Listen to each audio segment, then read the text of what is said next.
नमस्कार दोस्तों, मैं प्रकाश त्रिपाठी स्वागत करता हूं आपका ड्रीम कैंपस एजुकेशनल प्लेटफॉर्म पर। आज के समाचार पत्रों से जो मुख्य हेडलाइंस हैं जिन्हें हमें डिस्कस करना है वो हमारे पीछे लिखी हुई है, हमारे बैकग्राउंड में आप देख सकते हैं। चलिए स्टार्ट करते हैं हम आज के सेशन को। सबसे पहला हमारा टॉपिक है आईएनएस माहे। भारतीय नौसेना की शक्ति में नया अध्याय जुड़ता है आईएनएस माही के साथ। आईएनएस माहे क्या है? ये एक anti submarine warfare shallow water craft है। एसडब्ल्यूसी नहीं, एसडब्ल्यूसी यानी anti submarine warfare shallow watercraft. Shallow watercraft मतलब जो उथला जल होता है उसमें ये कार्य करता है। जैसे हमारे पास तो और भी एंटी सबमरीन वाटरक्राफ्ट हैं और भी युद्धक जलयान हैं, लेकिन मामला ये है कि वो बड़े होते हैं, अपनी साइज में बड़े होने की वजह से उथले जल में उनका कार्य करना थोड़ा कठिन हो जाता है, उनका मूवमेंट कठिन होता है, उनकी जो पहचान है वो थोड़ा सा उजागर होने की संभावना होती है, क्योंकि वो साइज में बहुत ज़्यादा बड़े होते हैं। तो ऊपर उनको किसी भी छोटे टोही विमानों से देखा जा सकता है।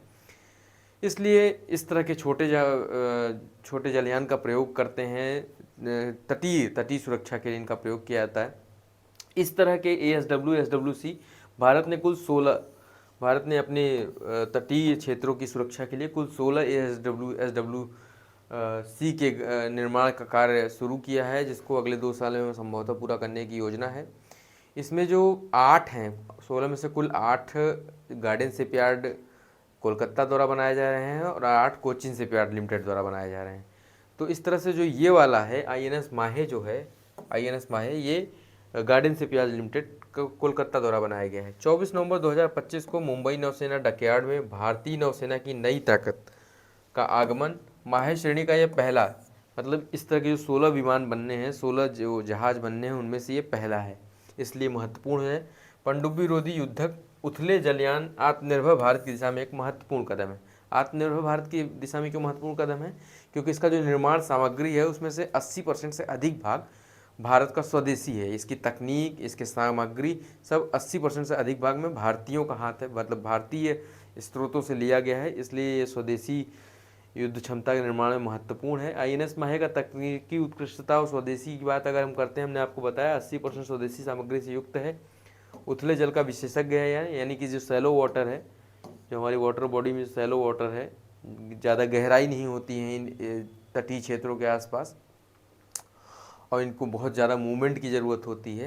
ये क्योंकि ये स्टेल्थ टेक्नोलॉजी से युक्त होते हैं। स्टेल्थ टेक्नोलॉजी मतलब आपको पता है, कोई जहाज़ होता है उसका डिज़ाइन इस तरह से किया जाता है कि जो रेडियो वेव हैं या सोनार तरंगे हैं वो इनसे टकराएं, और टकराने के बाद सेम दिशा में, यानी कि जो उसी दिशा में वो वापस न जाएं। जैसे कोई वेव आ रही है, वो इससे टक्कर खाती है, तो अगर वो सेम दिशा में जाएगी तब तो रिसीवर को बता देगी कि हाँ वहाँ पर कोई समथिंग चीज़ है, क्योंकि इनका डिज़ाइन ऐसा होता है कि टक्कर के बाद वेव का डायरेक्शन ही बदल जाता है, जिससे समझ में नहीं आता कि ये चीज़ क्या है। इसमें स्टेल टेक्नोलॉजी में कलर का भी बहुत महत्वपूर्ण योगदान होता है कि किस तरह से कौन सा कलर कितना ऑब्जर्व कर पाता है।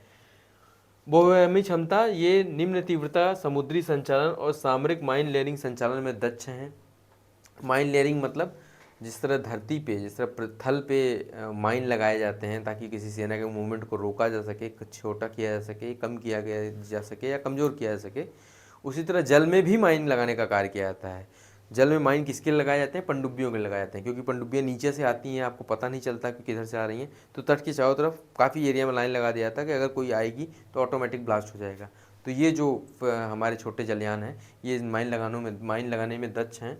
इनको साइलेंट हंटर भी कहा जाता है, साइलेंट किलर भी कहा जाता है। साइलेंट किलर क्यों कहा जाता है? क्योंकि ये इतना तेज़ी से अपना काम करते हैं, इनकी रफ्तार इतनी तेज़ होती है, और ये छोटे होते हैं क्योंकि, तो इनका मूवमेंट बहुत आसान होता है।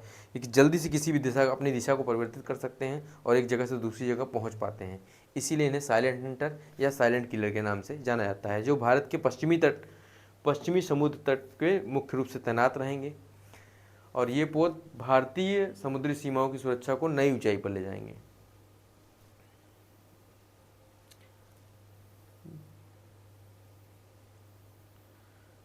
जम्मू कश्मीर खनिज संपदा का नया अध्याय। जम्मू कश्मीर में हाल ही में पहली चूना पत्थर नीलामी शुरू की गई है। 7 चूना पत्थर ब्लॉक की पहचान की गई है, जो अनंतनाग, राजौरी, पुंछ जिलों में स्थित हैं। सीमेंट और निर्माण उद्योग के लिए चूना पत्थर महत्वपूर्ण होता है, आपको पता है। इसमें सुधार और संघवाद जो हुआ है उसको आप समझिए। संघवाद का क्या इसमें है? खान एवं खनिज विकास और विनियमन अधिनियम 2015, जिसका जो पहली बार ये अधिनियम 1957 में आया था, 1957 में आया था, जिसका 2015 में संशोधन किया गया। इसका नाम है mineral and mine and mineral development regulation act 2015। इसकी एमएमडीआर अधिनियम की धारा 11 के अंतर्गत नीलामी की जाएगी। धारा 11 किससे संबंधित है? संघारी संघवाद के सिद्धांतों को प्रतिबिंबित करता है। धारा 11 क्या करता है? धारा 11, धारा 11 केंद्र और राज्य के मध्य सामंजस्य स्थापित करके खनिज और खनन को नियमित करने का कार्य करता है। यूएनएफसी G3 और G4 अन्वेषण का श्रेणीकरण करने की बात करता है। इसमें क्या है? यूनाइटेड नेशन फ्रेमवर्क जो कन्वेंशन है उसके अकॉर्डिंग 4 तरह की श्रेणी होती है: G1, G2, G3 और G4। इसको इस तरह से बांटा गया है कि G4 का मतलब ऐसी श्रेणी जहाँ पे संभावना हो, चांस हो कि कोई माइन या मिनरल यहाँ मिल सकता है, तो उसे G4 श्रेणी में रखा जाता है।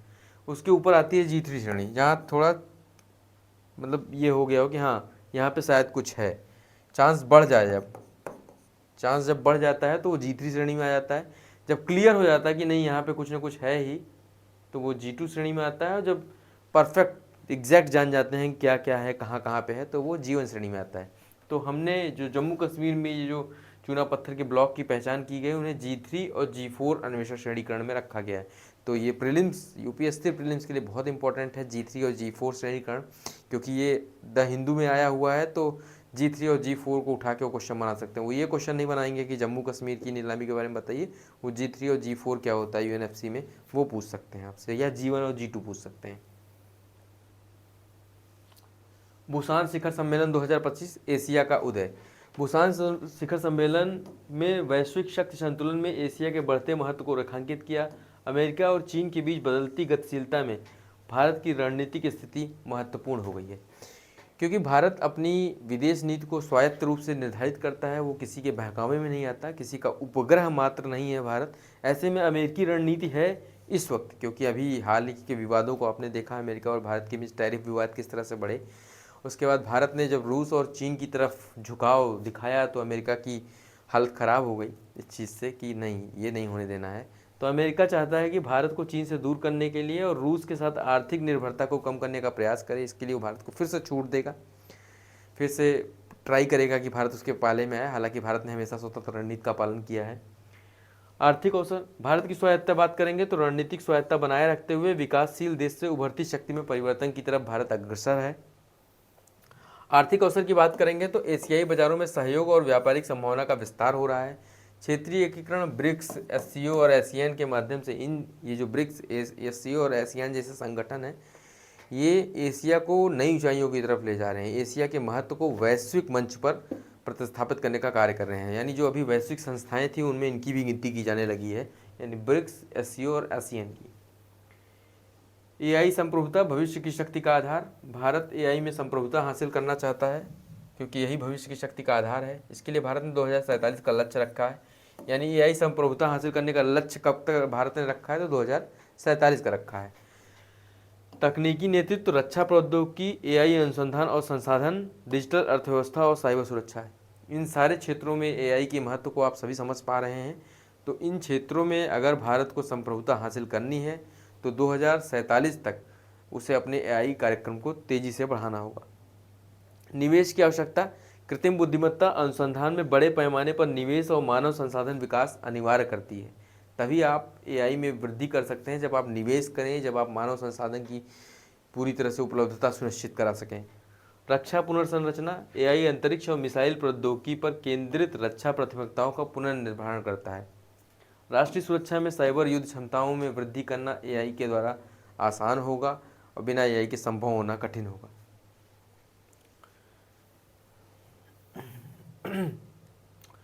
IFFIESTA आई फेस्टा गोवा में आयोजित किया जा रहा है 20 नवंबर से 28 नवंबर तक।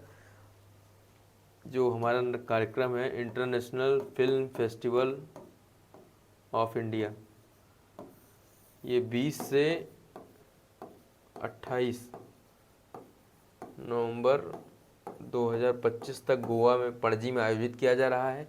इसी कार्यक्रम के अंदर आई फेस्टा गोवा के doctor Shyama Prasad Mukherjee indoor stadium में 21 से 24 नवंबर 2025 तक अंतर्राष्ट्रीय भारतीय फिल्म महोत्सव के हिस्से यानी international film festival of India के हिस्से के रूप में आयोजित यह उत्सव भारत कोरिया सांस्कृतिक सेतु का प्रतीक है।